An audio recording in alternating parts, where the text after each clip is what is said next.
इस वीडियो में मैंने बहुत डिटेल में बताया है कि लॉरेंस बिश्नोई सच में इतना खतरनाक क्यों है, जरूर देखना। दोनों ने डायरेक्टली बहुत प्राउड फील करते हुए सिद्धू मूसेवाला की हत्या की जिम्मेदारी ली। फेसबुक पोस्ट में गोल्डी बरार ने बताया कि विक्की के कत्ल में सिद्धू मूसेवाला का हाथ है। ये जानते हुए भी पुलिस ने इस पर कोई एक्शन नहीं लिया, इसलिए हमने एक्शन लिया। और सचिन बिश्नोई ने न्यूज वालों को कॉल करके बोला, सिद्धू मूसेवाला की हत्या में आप भी शामिल हैं? आपने पोस्ट भी डाली थी एक। हाँ मैं शामिल था, मैंने अपने हाथों से मारा उसको। सिद्धू मूसेवाला की हत्या क्यों किया आपने? पब्लिसिटी स्टंट है? क्यों मारा आपने इतने टॉप सिंगर को? नहीं उसे किसी पब्लिक के स्टंट के या प्रति के लिए नहीं मारा गया। फिर ये बात जरूर जाहिर है कि उसी ने हमारे भाई विक्की भाई जो थे हमारे उनका मर्डर करवाया था। विक्की मिट्टू गिरा।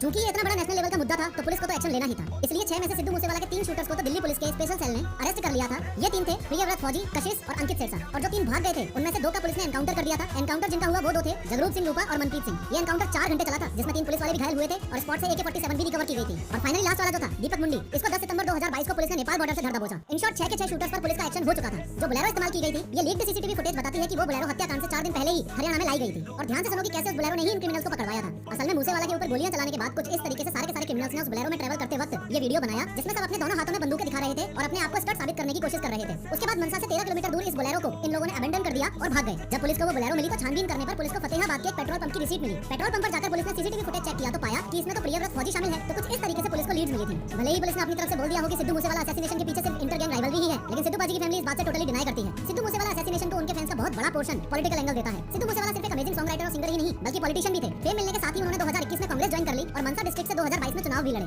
लगभग 63,500 वोटों से वो आम आदमी पार्टी के विजय सिंगला से चुनावों में हारे थे। असल में पंजाब में आम आदमी पार्टी से पहले जब कांग्रेस की सरकार थी तब सिद्धू मूसेवाला की सिक्योरिटी पर काफी ध्यान दिया जाता था, लेकिन आम आदमी पार्टी की सरकार आते ही उनकी सिक्योरिटी 8 से हटाकर 4 गार्ड्स की कर दी। पॉलिटिकल एंगल इस केस को इसलिए भी दिया जाता है क्योंकि आम आदमी पार्टी ने सिद्धू मूसेवाला पर अटैक से जस्ट 1-2 दिन पहले ही 424 वीआईपीज़ की सिक्योरिटी कम कर दी थी। यानी जिस दिन सिद्धू मूसेवाला पर अटैक हुआ उस दिन उनके पास घट के 2 सिक्योरिटी गार्ड्स ही बचे थे और हत्या के समय वो भी उनके साथ नहीं थे। साथ में होने का कारण ये बताया जाता है कि सिद्धू उस दिन अपनी मौसी से मिलने अपनी बुलेट प्रूफ फॉर्च्यूनर में नहीं बल्कि पर्सनल थार में गए थे। थार 4 सीटर होती है तो उसमें 2 और जनों को ले जाने की जगह नहीं थी। वैसे एक्सपर्ट का मानना यह है कि उस दिन अगर वो अपनी बुलेट प्रूफ फॉर्च्यूनर में सिक्योरिटी के साथ भी होते तो भी बच पाना मुश्किल था। एक्चुअली डिटेल इन्वेस्टिगेशन के बाद पुलिस को ये पता चला था कि ये बहुत ही प्लान्ड शूटआउट था। इतना प्लान्ड कि इन 6 शूटर्स ने अपनी गाड़ियों में ग्रेनेड और लॉन्चर्स वगैरह तक रखे हुए थे। इनके अगर बंदूक चलने में कोई परेशानी आए तो कुछ yet to be confirm reports ये बताती हैं कि शूटर्स के पास रशियन असॉल्ट राइफल AN-94 भी थी। कम ऑन मैन, AN-94 की बात हो रही है, this is a big deal. ये बहुत ही rare and special war weapon है और इसका भारत में आना मतलब पूरी दाल ही काली है। Something big is happening around Punjab Pakistan border. मैं टोटली एक्सपेक्ट कर रहा हूं कि इस वीडियो का कमेंट सेक्शन 2 कम्युनिटीज में डिवाइड होगा। एक तरफ होंगे RIP लेजेंड नेवर डाइज वाले और दूसरी तरफ होंगे ये बोलने वाले कि सिद्धू मूसेवाला एक खालिस्तानी सपोर्टर था, इसलिए ये तो होना ही था। फेवर वाले ये बोलेंगे कि सिद्धू मूसेवाला के गाने लोगों को उनकी कल्चरल रूट्स से जोड़ते थे और अगेंस्ट वाले ये बोलेंगे कि सिद्धू मूसेवाला अपने गानों में गन कल्चर को प्रमोट करता था। आप इन दोनों में से चाहे किसी भी कैटेगरी से बिलोंग करते हो, लेकिन आप मेरी इस बात से पक्का एग्री करोगे कि this is something really insane.